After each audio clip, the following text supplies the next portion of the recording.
నమస్తే. నేను మీ వెంకట దివాకర్ని మాట్లాడుతున్నాను. భారతీయ జనతా పార్టీ వీరవాసన మండల అధ్యక్షుడిని. ఈ రోజుల్లో ప్రతి ఒక్కరికి కూడా స్మార్ట్ ఫోన్ చేతుల్లో ఉంటుంది. అయితే మనకు అవసరం లేకపోయినా, అవగాహన లేకపోయినా మనకి ప్రతి ఒక్కరికి కూడా ఇంటర్నెట్ని కూడా అంటగడుతున్నాయి ఈ టెలికాం సంస్థలు. దీనివల్ల ప్రతి ఒక్కరు కూడా పాపం అవగాహన లేనప్పటికీ కూడా వారు సోషల్ మీడియాలో వాటిలో వచ్చే ఈ లోన్ యాప్స్ కానీ, బెట్టింగ్ యాప్స్ కానీ, లేకపోతే మరో ఏదైనా ఇతర యాప్స్ కానీ ఓపెన్ చేయటం, దాంట్లో మోసపోవడం జరుగుతుంది.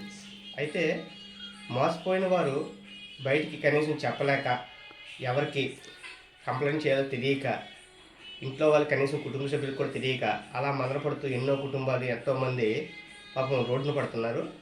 మీకు 5 లక్షలు అప్పు ఇస్తానని చెప్పగానే వెంటనే అన్ని డీటెయిల్స్ ఇచ్చేస్తున్నారు. తర్వాత ప్రాసెసింగ్ ఫీజు అని చెప్పి ఒక 8,000, 10,000 కట్టమంటే మీరు అప్పు తెచ్చి కట్టేస్తున్నారు. మీకు ముక్కు తిరిగిన వాడు ఎవడో 5 లక్షలు అప్పు ఎందుకు ఇస్తారని చెప్పి ఆలోచన చేయటం లేదు. మీ కుటుంబ అవసరం నిమిత్తం మీకు ఆ టైంకి ఆలోచన లేకుండా చేస్తుంది. ఈ ఒక్క చిన్న లాజిక్కే మోసగాడికి బలం. అవగాహన పెంచుకోండి.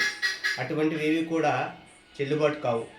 మీరు బ్యాంకులో కానీ, లేకపోతే పోస్ట్ ఆఫీస్లో కానీ పర్సనల్ లోన్ పెట్టుకోండి. అంతే తప్ప ఇటువంటి లోన్స్ యాప్స్ని కానీ, బెట్టింగ్ యాప్స్ని కానీ నమ్మకండి. దయచేసి ఇవన్నీ కూడా మిమ్మల్ని మోసం చేసే ట్రిక్స్ మాత్రమే. దయచేసి గమనించి అందులోని చదువుకున్న యువత మీ కుటుంబ సభ్యులందరికీ కూడా తెలియజేస్తారని చెప్పి ఆశిస్తూ సెలవు తీసుకుంటున్నాను.